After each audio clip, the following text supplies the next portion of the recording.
going to do a little introduction here.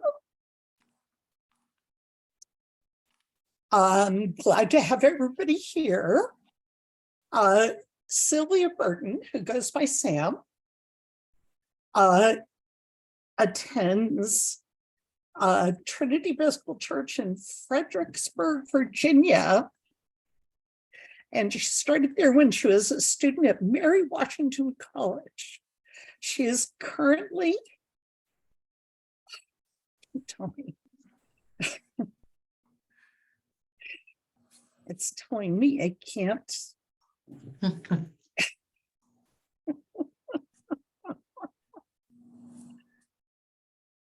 You know what, Sam, can you just introduce yourself? Because my screen just went blank. Sure. So I am currently the Director of Christian Education and Youth Minister at Trinity. And I've been there in Fredericksburg, years. Virginia. Yeah, in Fredericksburg, yes. Okay. I've been there almost 10 years. So I came into the position when Vicki retired, well, not retired, kind of left to go back to Virginia Beach. And she twisted my arm, and several other people gave me little pushes. And so that's how I came in to be into this position. In my previous life, I was a high school biology teacher for a little over 30 years. It's different, but it's the same. It's all about learning and education. So this is my rendition of Vacation Bible School on the road or on location, however you want to call it. It's not based at the church. At least we hope it's not based at the church. Sometimes we have to have an emergency fallback plan. I got the idea from Vicki because in 2017, I had no or very few adult volunteers who were willing to spend time doing Vacation Bible School. And traditionally, we had a pretty healthy Vacation Bible School at Trinity. And we didn't buy canned programs usually. We designed our own. And we had a lot of participation from both adults and children. But it just kind of dwindled over the years. And in 2017, like I said, I had maybe 1 or 2 adult volunteers and just a few kids. And Lene, as you were saying earlier, a lot of our kids, especially the older ones, were going to camps or were involved in swimming programs that met in the morning. And so they weren't available to do Vacation Bible School. We tried switching it to different times of day, and that didn't seem to work either. And I mentioned it to Vicki, and she told me what she had done with her program and taken it sort of, on location and moved it, had everybody move and meet to different places. So I sort of adapted that idea, and it's been pretty successful. We get probably about 6 adults. Most of them are parents of the children because I require the parents to attend, either parents or grandparents, or like if there's a nanny or a babysitter, they can come, they can be the chaperone. But I do have my 1 or 2 adults who don't have young children anymore, and they will occasionally pop in and out as volunteers. So I have run it Monday through Thursday from 10 in the morning to 1 in the afternoon. I have run it Monday through Friday, 10 in the morning to 1 in the afternoon. And each day we meet in a different location. Fredericksburg, Virginia is blessed with a lot of city parks. And so we try to meet at a different park or location each day. And I have a general theme. One year my theme was God loves us and shows us how to love others. And so every story that I told had something to do with that. So I told things like the Good Samaritan and the Good Shepherd and so on. So every day is a different story. We do a little craft that's simple. And then they usually get a little bag every day of something that they can do at home to sort of extend the lesson. We might play a game, and then we eat lunch together. I provide a big cooler of water and sometimes a little special treat for the end. And then we play at the park. So it's pretty simple. The hardest part is, I have to front end load everything and take it on the road with me. So I have a big bin that I put basic materials in, such as crayons and scissors and colored pencils and paper. And then I add each afternoon after the previous day's lesson, I add whatever materials I need for the craft for the next day. And then I have the big cooler of water that I fill up and everything gets loaded in my car and off I go. Most of the places we've chosen have picnic tables. And so that makes it easy to do a craft. Some of the places don't. So we just ask people to bring blankets or lawn chairs. I do require parents to attend, like I said, or some kind of guardian. And that takes care of not having enough adults, volunteers to be teachers. I've gotten, the first year I told all the stories. I've gotten a little bit more bold and ask parents who have signed up for bringing their children if they would tell the story, so I have different storytellers rather than me being the only storyteller. Because that gets, I want them to hear different voices.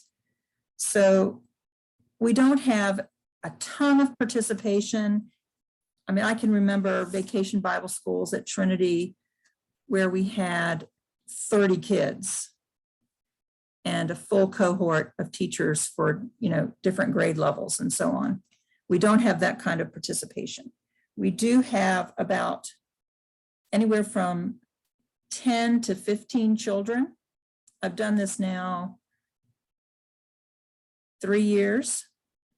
So we have about 10 to 15 children and an average around 6 adults, not including myself. So it's good participation. It gives the people who really want to have some kind of vacation Bible school a chance to have it. And it gets us out of the church and into some pretty cool places. So I do have a little PowerPoint just to give you an idea of some of the places we go to.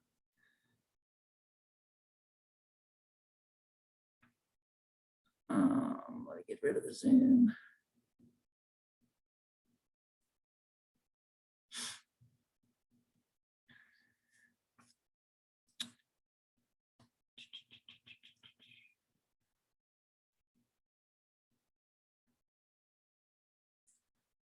So this is my little title page there. This is like the top of what my registration form would look like. So I give the theme, I tell the dates and the hours, and then I make sure I put right up front that families are asked to bring a bag lunch for the family, and I'll supply water, and reminding them to bring sunscreen and bug spray because some of the places we go can be pretty buggy. And then this is what the other part of the registration form looks like. This is a year we did 4. This was 2018. This was a year we did 4 days. So you can see I put check little blanks. People can check which times they're going to attend, because not everybody comes every day. Sometimes they do, but most of the time they're going to pick and choose. So for instance, on Monday, it was at Alum Springs Park, and I tell the story, I tell a little brief idea of what we're going to be doing. And, you know, for instance, I put the little note, please bring water shoes because we're going to be wading in the stream. And then the Tuesday was at Her Camp Park. Now, this is a place that doesn't have picnic tables. The city of Fredericksburg has something called Picnic in the Park on Tuesdays in June, well, in May and June. And so there, we kind of latched on to that. They have live music, and they usually have a bounce house and some other fun things for kids to do. But you do have to, you know, bring your own blanket. So I just put little reminders in there for that. And then there is a little farm within the city called Brayhead Farm. And so we did a story there. It was the Good Shepherd, and they have sheep there and lots of other animals. So they could see the sheep, and we took a tour of the farm. And then Thursday we were at a fourth park. So you can see that we try to get around into different places. So this is at Alum Springs, and this is one of my parent volunteers telling the story. And then we had little wooden peg dolls, and they could draw a face on it and then wrap a blanket around it. And they took a little paper plate and made a little Moses basket out of it. And we floated them in the stream. They love to get wet, so that's always a good thing, because it's really hot in Virginia in June. And so they floated their little Moses baskets, and then had a great time splashing in the spring. It got to the point where they were racing them. We were supposed to, you know, we encouraged them to hide them in the little bushes along the edge of the stream. And they did that, but then they quickly wanted to start racing their little boats, but they had a great time. And then this is the Her Camp Park. You can see we're all seated on the blanket, and they're in the middle of doing a little craft. They got little bags that said Jesus loves me, and they were decorating them with fabric markers. And then after we told the story and did our little craft, we participated in the Tuesdays in the Park, or Picnic in the Park. And so they had, this particular year, they had what they called a kid wash with, you know, lots of water and stuff. And so again, the kids got to get wet, which is always a favorite thing, and played in the park. And then this was at Brayhead. I told the story of the parable of the Good Shepherd. There's one of the little black sheep. They have white ones too. And then we did craft time, and they each made their own little sheep. You can see down in the lower right-hand corner what they look like when they're done. And then this is at Old Mill Park, and for some reason I didn't take a picture of the story that day, but they're doing crafts, and it was a big hug. So, and then last year we had 2 days where we had weather that was not going to be conducive to being outside the whole day. So one day, we were expecting really severe thunderstorms. And so we had a backup plan for that day. One of our parishioners has a private gym, and so he allowed us to come in and do our story and our craft time at the gym. And then he has a bounce house there, a little mini bounce house for when his kids come with him to his gym. And so he let us use that as part of our playtime. The other time, we ended up meeting at Trinity because it was raining in the morning, and then in the afternoon it got sunny. And so we were playing duck, duck, squish. We were supposed to walk the labyrinth. We have a labyrinth at Trinity, and it's really beautiful, but it's out in the sun and it was blistering hot. So we did finger labyrinths like in the lower right-hand corner. So our goal was to try to go to different places to spark interest and to try to fit the location at least a little bit to the story. We've also gone in the past to Brayhead Farm to do Noah's Ark. So you just try to find the place that would fit in the best with the story. The kids seem to enjoy it. The parents seem to enjoy it. This year, we're going to even try another rendition of it. Our new rector is concerned that if we're only offering it during weekdays, during the work hours, that there may be some families that can't participate because of that. And we've tried evening things, and we are a destination church along I-95 corridor, and that is not going to work. So we've tried it before, it just doesn't work. So we're trying Sunday, Monday days. So we'll do Sunday after church, have everybody meet at the park, eat lunch first, and then do our story in our activity. And then Mondays will be like more of what I've just spoken about. So that way we'll hopefully catch a few people. Having parents check off the days that they think they're going to attend really helps me, because it helps me know how many craft items I need to pack in my bin for the next day. I always do bring 2 extras, just so that if somebody decides at the last minute, oh, we're going to show up, then I've got some extras.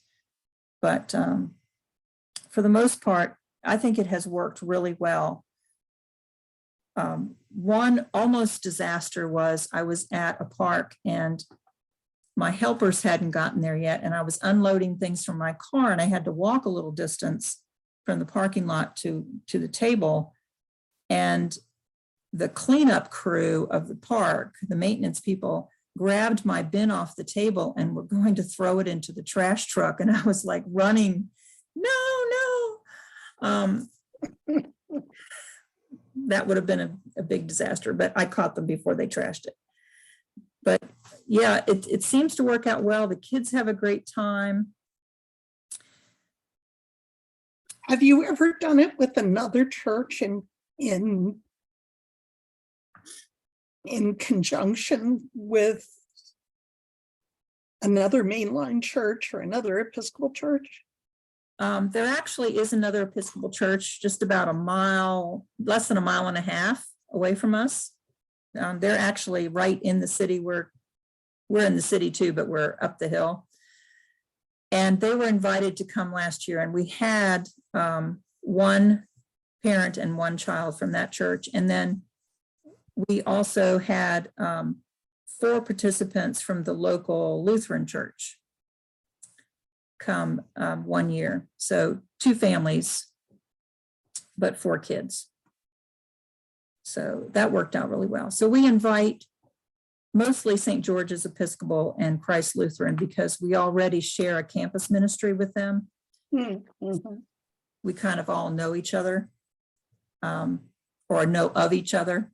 So those are the folks that we've invited to participate. Now, I've not latched on with anybody else. I mean, the one year that the 2017, when I didn't have Vacation Bible School, I did contact St. George's Episcopal Church and asked if people from Trinity could come to their Vacation Bible School. I don't think we had anybody do that, though, for whatever reason. So, Vicki, do you want to jump in on anything? Well, I'll just, I mean, the reason why I started ours is because we just did not have any interest in Vacation Bible School, where it was held at the church. I didn't have any volunteers. I didn't have any children. Well, we had 2 children. So mine is a little different from Sam's, but I always go out and scout every year. I would go out and scout the locations to match, as with Sam, to match the story with the location. We never did a craft at the event. I always gave the crafts for them to take home. I did plan the crafts, were always around the story, but I planned them so they would only take a half hour. And I'm gonna own, I was surprised that the parents told me they actually did them. And what they liked about it was that it didn't take long. They did it as a family right before dinner. And they had a good discussion about the story. So I really love that piece. I'm gonna say, I mean, we went from 2 participants to usually we had 20 children. Parents had to be there. Yes. There was no, they had to be there. I mean, and if they said, can my friend come, my friend's kids come, I would always say absolutely yes, but a parent has to be there unless you accept responsibility for those children. Sometimes we did go to the same place every year, which in Virginia Beach, there's a place in Norfolk called the Norfolk Botanical Gardens. And I always timed our VBS for the butterfly release. Mm-hmm. So that was a piece every year for our kids. They did hear a story. I'm going to say sometimes I probably would have gotten in trouble from the Botanical Gardens. My favorite was telling Zacchaeus, the story of Zacchaeus. And I had gone ahead of time and I do plan the location where we're going to tell the story. So we told the story, and right across from the story was a tree that the kids could climb. All of them could climb. If they couldn't climb it, I could put the child up on a low branch.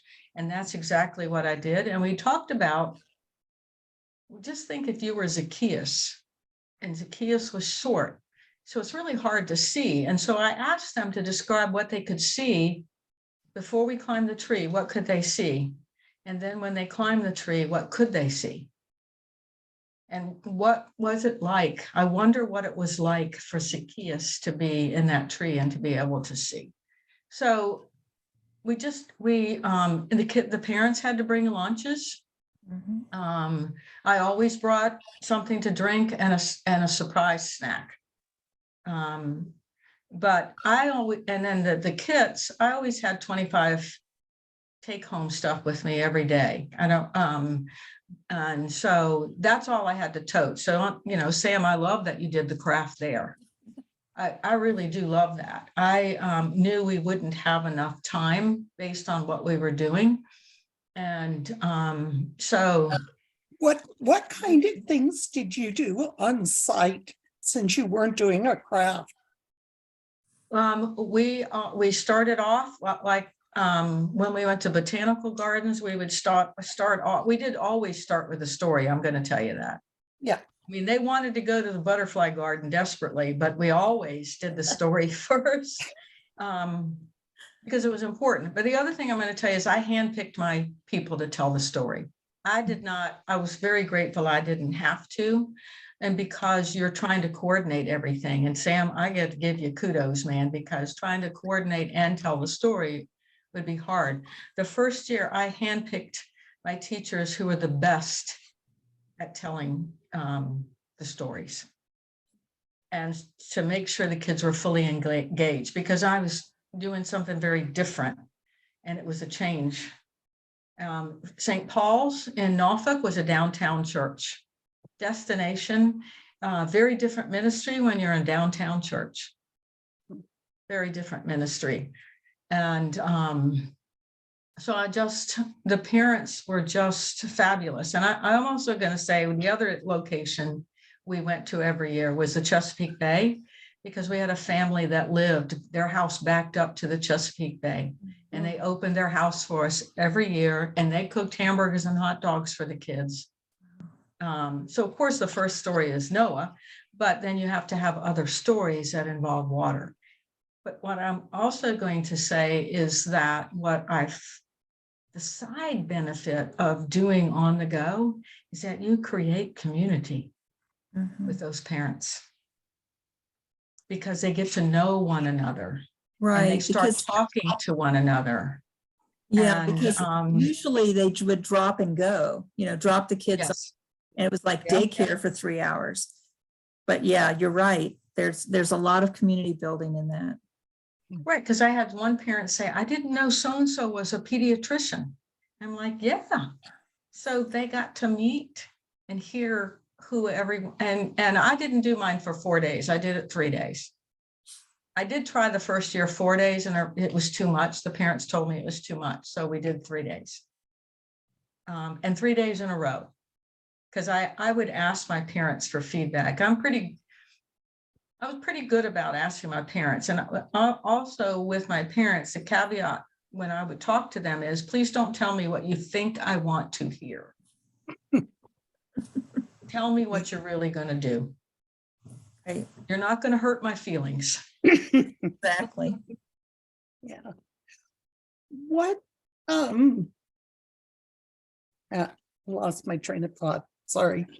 Oh, do you ever have clergy participate? I did not. No, I have clergy participate.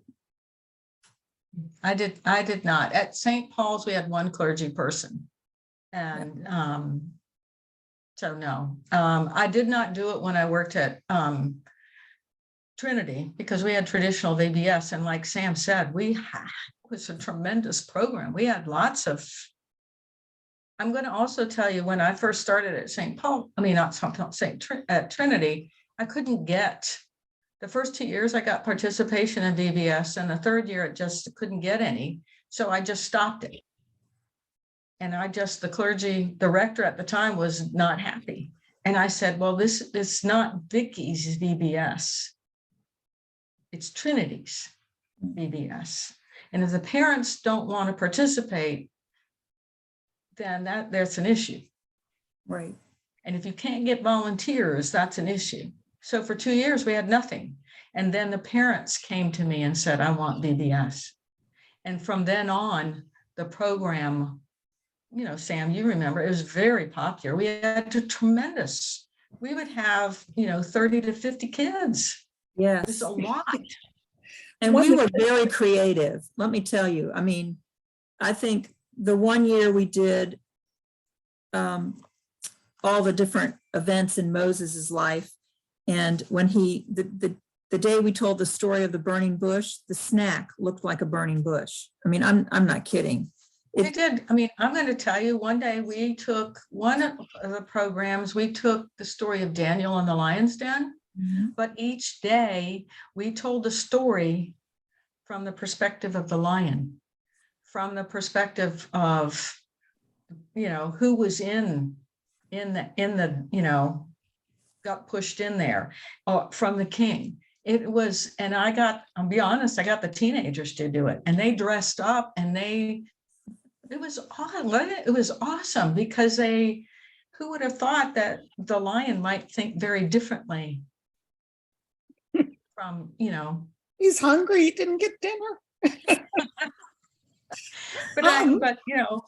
One of the best pieces of advice I ever got was from a friend of mine. And he said, we can let programs die because we believe in resurrection. And if there's any life in them, they will come back. If there isn't, they will just die, and they deserve to die.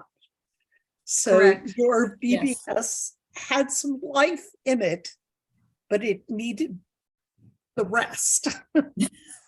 It did. And so I'm thinking of those that are on their iPhone, Melinda and is it Manon? I can't speak for you all, but you're right, Lenny. You have to let programs die and see what comes from the ashes. Yeah. Right. Do either of you have questions, comments, ponderings? Hi, so this is Manon. I go to St. Anne's Episcopal Church in Connecticut in Old Lyme. And I am a pretty active church member. I'm on the altar guild. I sing in the choir. I have 2 adult children. They don't go to church anymore, but I was asked to participate in this webinar to learn more about possibly doing something similar at our church, just to welcome more children and families back to church, because we don't see many children anymore coming. But I don't have any specific questions right now. I'm sorry. but everything you've said is wonderful.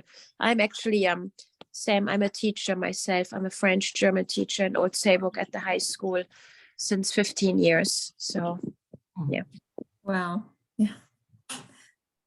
And I don't have particular questions. My husband and I are they call us children and family coordinators. We're trying to kind of shift that more to sort of intergenerational coordinators because of, similar issues and needing to look at how we do church differently, because the old way is not working. And if we continue to cling to that, we won't get very far. So we've been trying to think about, I say we, some of us have been trying to think about how we get church more out into the community where children are, instead of expecting children to come to us. And so this idea intrigued me. We haven't had a VBS in a number of years. And so, and there are, in our area, so I'm in rural central Maine, which can be a pretty heavily evangelical area. And so there's certainly plenty of evangelical churches offering VBS, and plenty of parents kind of doing the VBS hop, like all the churches plan for a different week so that parents know, like, I can leave my kid at a different church every week and get a break, which, but I like the idea of this very much. And it's, so yeah, no particular questions, but just trying to be exploring whatever ideas we can for trying things a different way, I guess. Have you looked at Messy Church? I get their email newsletter. I'm aware of Messy Church. Yes. Okay. But it's I will tell you that when St. Paul's in downtown Norfolk is not a humongo church. And again, when you're downtown and you're pulling, I've not worked at a church where half the children and youth are in private school and half of the children and youth are in public school. So the dynamics are very different.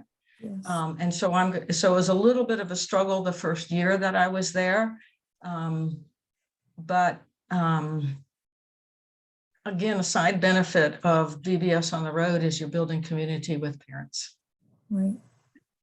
It really is. And you get to know the parents more too, because you're interacting Yes. with them as well. Yes. And that can build some great relationships and even interest some of those parents perhaps in teaching regular Sunday school, which is always needed. Always needed. Yes. Yeah. My home parish is, I guess you'd say, a regional parish. We draw from a number of different towns. We're on the edge of rural and on the edge of Manchester. So we kind of draw in New Hampshire from various places. And we had our first ever parish retreat this last weekend. And it was an intergenerational parish retreat. And it was fascinating to watch. We had two families who stayed Friday night through Sunday, and we had two families who came on just on Saturday. And the kids bonded, especially the four girls who were there the whole time. They got to the point where anytime the rector asked who wanted to read, they were like, us. The kids did all the readings, all the prayers. And they finally sat at their own table and pushed all the adults away. They wanted their table. Rather than it being the kids' table, it was the non-adult table. What was interesting is the adults got to know each other very well by the end of the weekend as well. Yeah. So if you ever have a chance to do an intergenerational retreat, I would highly recommend it. We did stuff like a bonfire with marshmallows on Friday night. Now, this is New Hampshire in March. It's cold. Yeah. But the next day we did, I led an intergenerational program for about 2.5 hours, and everybody jumped in. And it was really interesting to watch. The adults, the kids, everybody who was there was doing something. It wasn't one of these where the kids were doing things and the adults were standing back and drinking coffee. The adults jumped in as well. So that's awesome. Yeah, that's really awesome. Lenny, pleased. I have to tell you, for the St. Paul's, we started a tradition for October for Halloween. And so we gathered anyone that wanted to come. It wasn't just families, but the first part was everybody carved pumpkins, and we had a pumpkin carving contest. So we got all ages. It was wonderful. And then people brought, some people I got ahead of time to donate fire pits. And so the kids and the adults cooked hot dogs on wooden sticks over this fire. I was amazed at how many people had never done that in their life. But it was low key. It was just hot dogs and potato chips and ice cream for dessert. I had 50 people the first year, 50 people. That's awesome. We bought a fire pit in the middle of the pandemic so that we could cold where you are. Yeah. So that we could do some of our coffee hours outside. And then we had the fire pits. So we started doing since then we've done a couple of evening things. And there's something about everybody just standing around and talking and getting to know each other without any timetable. You're not rushing off. Everybody's got dinner. The kids can run around outside. Nobody cares.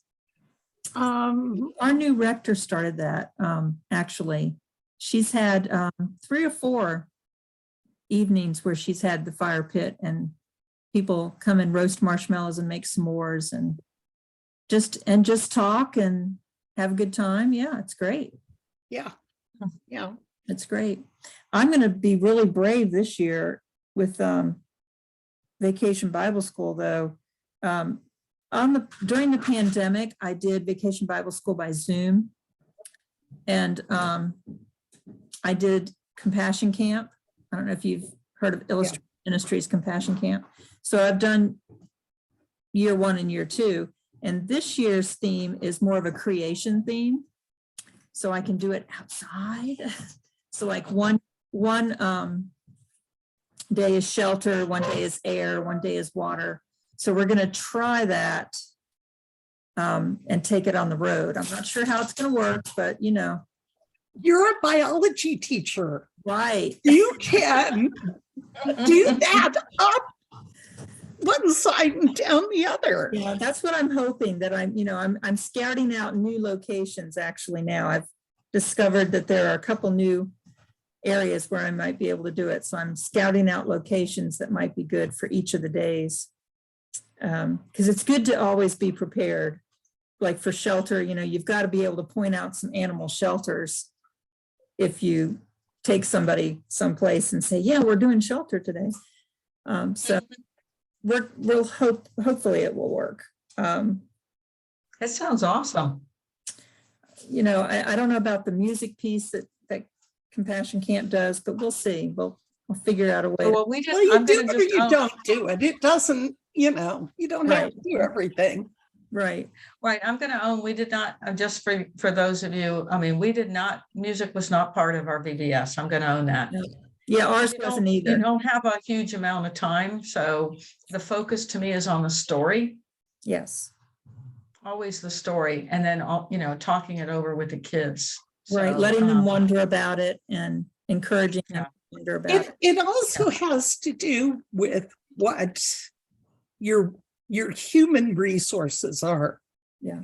If Right. you've got somebody who's great at leading music, who can teach a cappella, then you use them.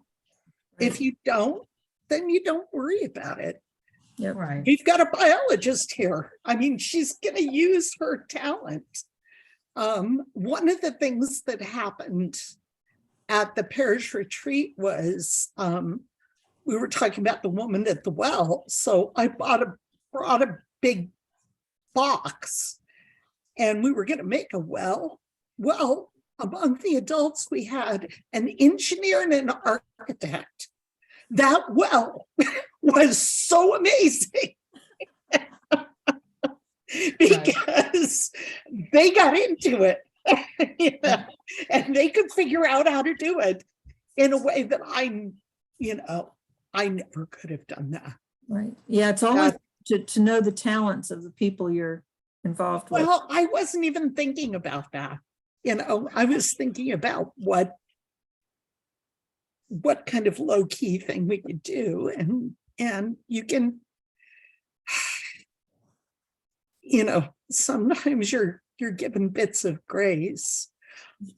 I'm sitting thinking about our language teacher here and wondering about doing like a VBS thing after Christmas, maybe just a day or two during Christmas break, and doing something about Christmas around the world and how that fits into Christmas and Epiphany between those two. Yeah.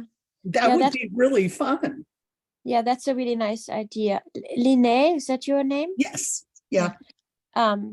It's funny, I teach in a public school and I'm probably not following the rules completely, but I can always say that's what I'm doing when I teach culture. So trust me, I talk plenty of religious traditions in France, which are, mostly Catholic, but Christian anyway.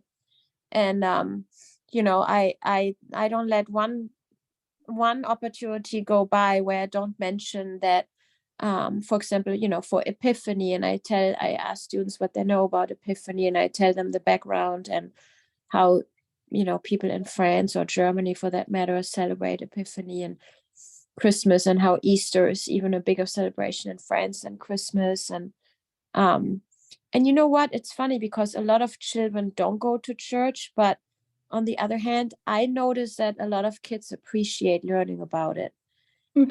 I think that they realize that it's a good idea to know about it, and because it helps them be more appreciative of other people in the world, right? If you know more, you also are more tolerant and more accepting and more open. Yeah. I totally do that. Yeah. In a church setting, it might be fun I know Right. several churches that have done things like ask people to bring something from their cultural background, wherever their families came from. Like my family came from Sweden, hence the Linné. Linné, I like that. You know, so we've got all kinds of Swedish traditions that Yeah. I can bring, you know. Yeah. I love Um, Swedish Christmas, by the way. What? I love Swedish Christmas. I've Oh, spent Swedish Christmas is insane. Actually, Beautiful. Santa Lucia is insane. St. Yeah. Lucy's Day Yeah. is crazy big. You know, so And Melinda, What? I was thinking you live in a rural area, right? And what about, you could tell the story of the Good Shepherd. And maybe if you did it on the road, could go to a place where they can see animals. Oh yeah, this is definitely farm country, big time. That would be not even difficult, really. I don't think. So yeah, I think there's a lot of neat ways you could sort of tweak it for the community that you're in. I think one of the challenges we have is like Linné, we pull from a lot of different towns in our parish because it is so rural. There's only, like when you said there was another Episcopal church a mile and a half away from you, my eyes kind of went like this. Like, I can't even imagine. It's like, I mean, like you'd have to drive like 30 to 60 minutes easily to find the next Episcopal church. Yeah. So Right. it's hard sometimes to do events like this because you've got like one kid from this town 20 minutes away, another kid from this town half an hour in a different direction, and it can be hard to kind of pull them all together in one place for sure. Right. Yeah, Trinity has a similar problem because we feed from 2 major counties and then the city of Fredericksburg, which is where we're located.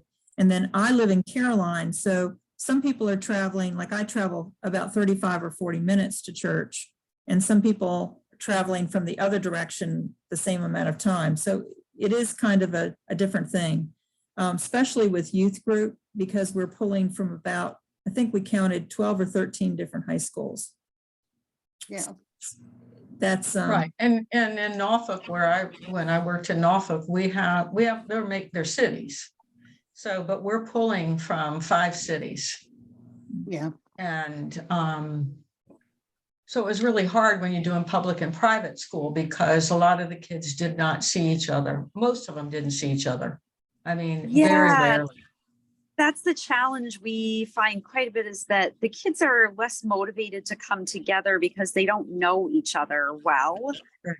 And, when I was growing up, it was like everybody in my little town went to the same church and went to the same school. And so when we saw each other at church activities, it was just sort of an extension of all of that. But these kids all kind of have their own separate lives, in their own schools. So yeah, I think it just adds kind of another layer to the thinking about what. So here's what you do for that is you begin by building community. So how do you build community? You do events that you can start with prayer and end with prayer, but what you're doing is you're going to play more. Mm-hmm.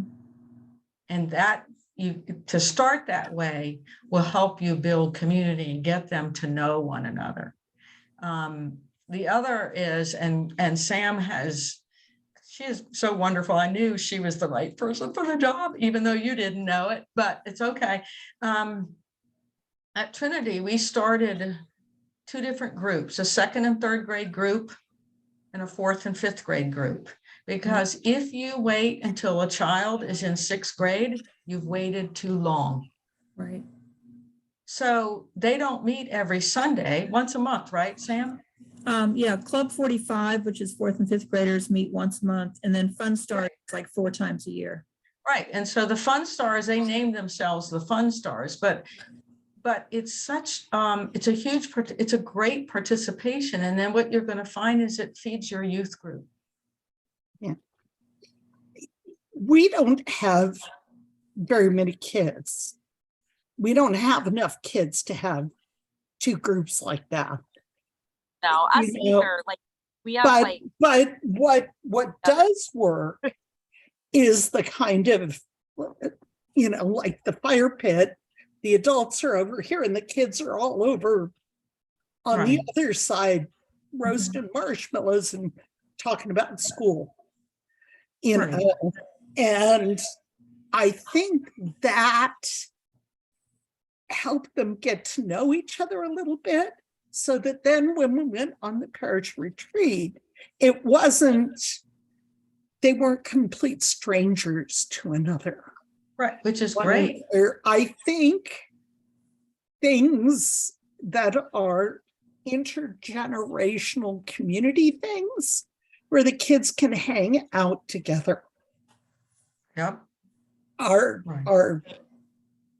probably where you need to start. Yep. I would Well, think. and And then- then you I think- can kind of work your way up.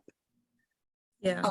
Um, And Something I've VBS thought of doing, I haven't done, is when, like, annual meeting and stuff, to have an adult in a room reading books out loud to them, or having them choose a book and have them read to one another or something. Mhm. The girls on the parish retreat were all reading Harry Potter out loud to one another. So, have you heard this part? This is my favorite part, And they were going back and forth, but Well, I'm going to tell you, at St. Paul's, I didn't have that many kids. So we did 2nd through 5th grade, Mhm. and we didn't meet every month. We met once a quarter. And so, the kids actually did service projects too, Mhm. because they Me can too. do that. kids like one- service projects. Mhm. Right. One of their favorite things was we had someone come in and tell the stone soup, Mhm. and the kids made soup, and then they decorated cookies and they put together a veggie tray, and the next day they served the parish during coffee hour. They were the ones that served the parish. I did not, none of the adults. I was very clear the kids needed to do it. Yeah. And so they ladled out the soup. They, made sure if there were cookies that more cookies needed to be put out. They did all that. There was a church in Maine. I cannot remember where it is, because this was about 4 or 5 years ago that I heard about it. And once a month, they did an intergenerational service project. it's And us. was you? Tell everybody about it, because it was so cool. And I've told so many people about it. That's so funny. Yeah, we still do it. So Yeah. So tell them about it. nothing like being voluntold, Lynette. Yes. I'm good at that. So once a month at St. Mark's in little old Waterville, Maine, we do an intergenerational service project once a month during the school year. So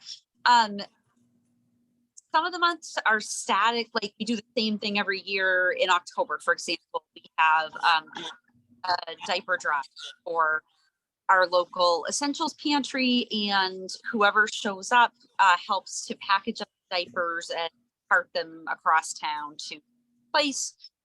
Every December, we make care kits for anyone in the church, can take them to have in their car to hand out to folks they encounter in the community that might need socks or snacks or whatever the case may be.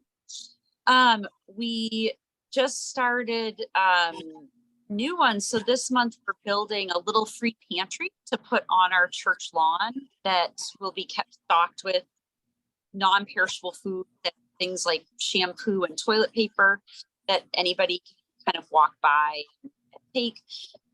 We're in a good location for that because we are just by happenstance across the street from a small rural hospital that have an emergency room.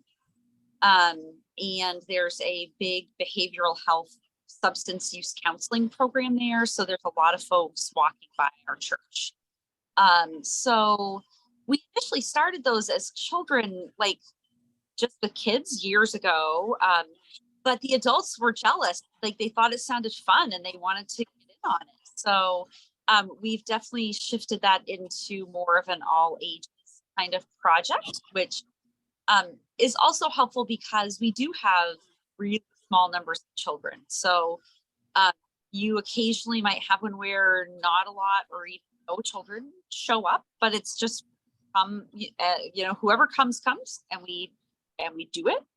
And it does seem like kids do like that kind of like practical aspect of things, and doing something that they can really sort of see and have a result from.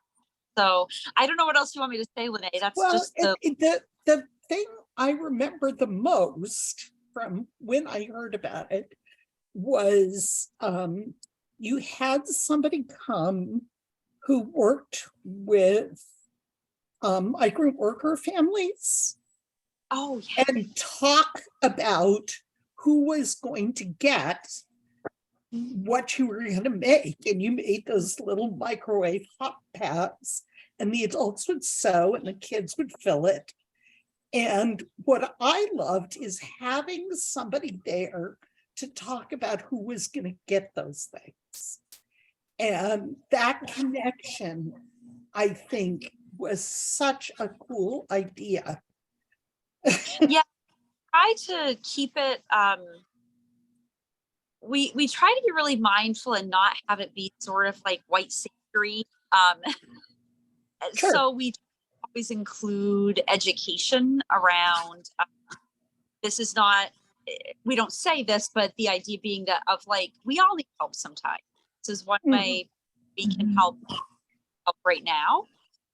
Someday we may need help, and we hope somebody will be there for us in our time of need. So we really do try to not kind of like about like those poor people or that kind of like othering, because it really could be any one of us. We all do need help sometimes. And so like when we deliver things to the essentials pantry, the kids get to see they get to talk with the volunteers who work there and see what the room looks like that people walk through to get things when they come for the pantry. So yeah, we try to have some of that education piece. I'll never forget when we were doing a project around the care kits and why people might be struggling with housing. It's just amazing to me how informed youth are. Like I was not nearly so informed as a high schooler or a middle school. This kid was 13 and we were talking about, why might people be struggling with housing in our community? Why is this such a challenge? And he was like, well, I was just reading in the Atlantic this month about the that has driven out traditional communities and the zoning laws that have led to the gentrification of it was like, whoa, okay. So, we're all learning as much from the kids as they are from us. Yeah, definitely. We used to live in Delaware, and my son went to an Episcopal grade school.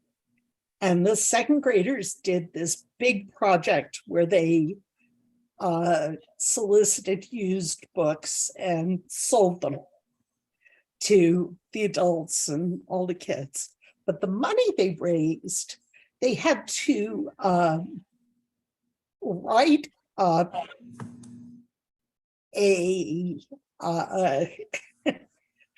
a piece on why the money should go to this charity or that charity, the other charity. And then they voted on which charity it went to. And the kids got really excited about making the money, and then they got to give the money to the charity. A representative from the charity would come and talk about what their money would go for and the kinds of things. So, you know, one year it went to the food pantry, and one year it went to the animal shelter, and you know, it was all over. But they were really empowered by that, by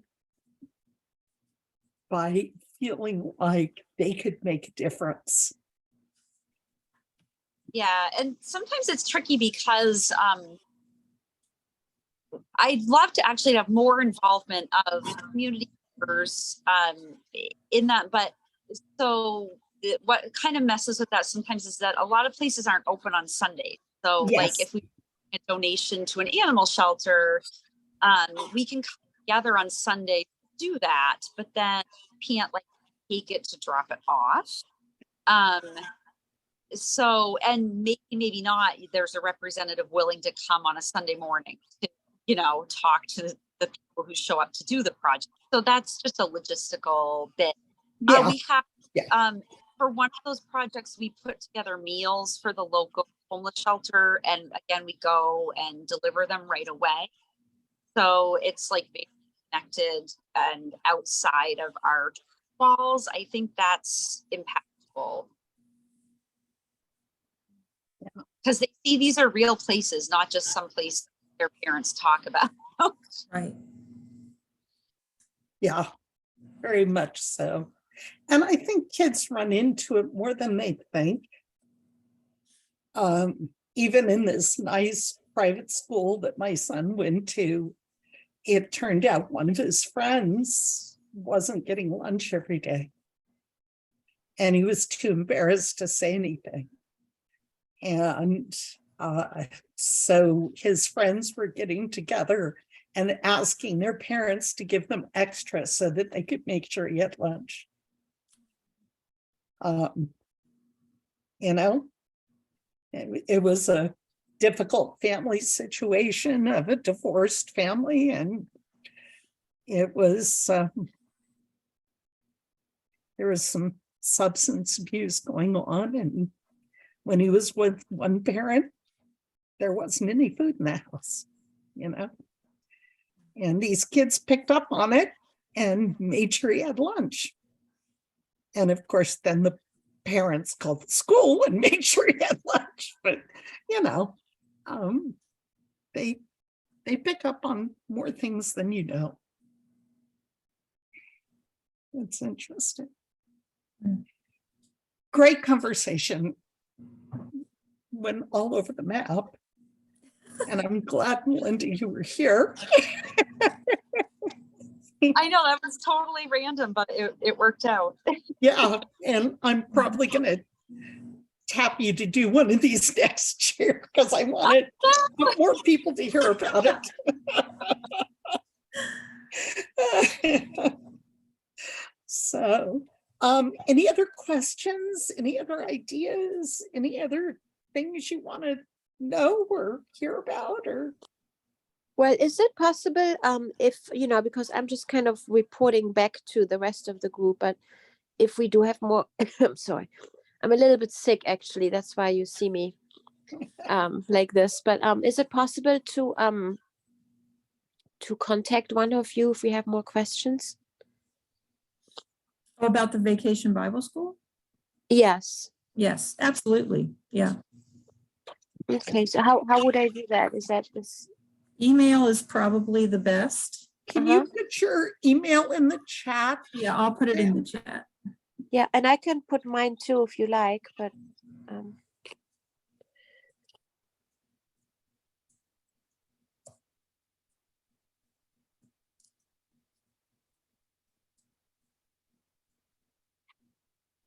Oh, sorry. That's okay.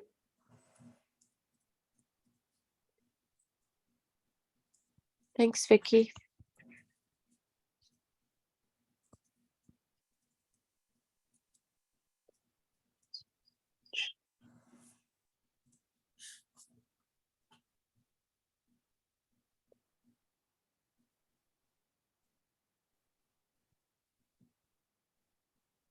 Thank you, Sam. You're welcome. You're welcome.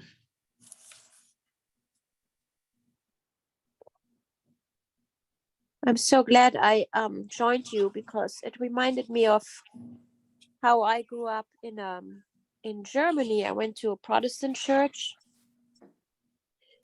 and we had a big youth program. I mean, I suppose it was a big church, that's why. But we would literally go, once or twice a year on.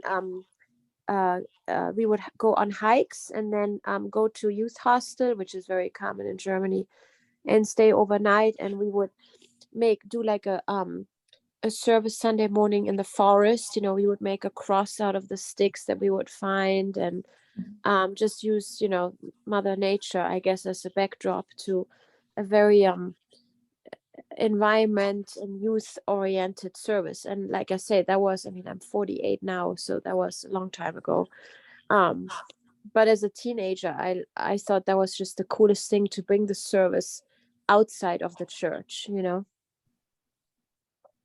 I used to like those too. We'd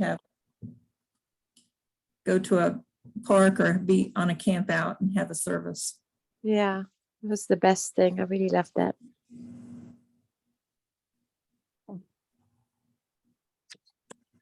Yeah, sometimes these bring back those memories and you go, that was really good. I need to take a piece of that. Yeah. Bring it in. Yeah. And adolescents are so concerned with the environment these days. I think that it is a great way to connect faith with their concerns and with the environment and with nature. And I think that's to offer them that possibility is a great thing to do. So, well, thank you all for coming. I truly appreciate it. Thank you, Vicki. Thank you, Sam. Yes. Thank you, Vic. Thank you, Linda, for letting me put you on the spot. Thank you so much. Thank you, Manon. How do you pronounce it again? I'm missing. Oh, no, it's okay. It's French, so it's Manon. Manon. Okay. Manon. Yeah. Yeah, that I should get.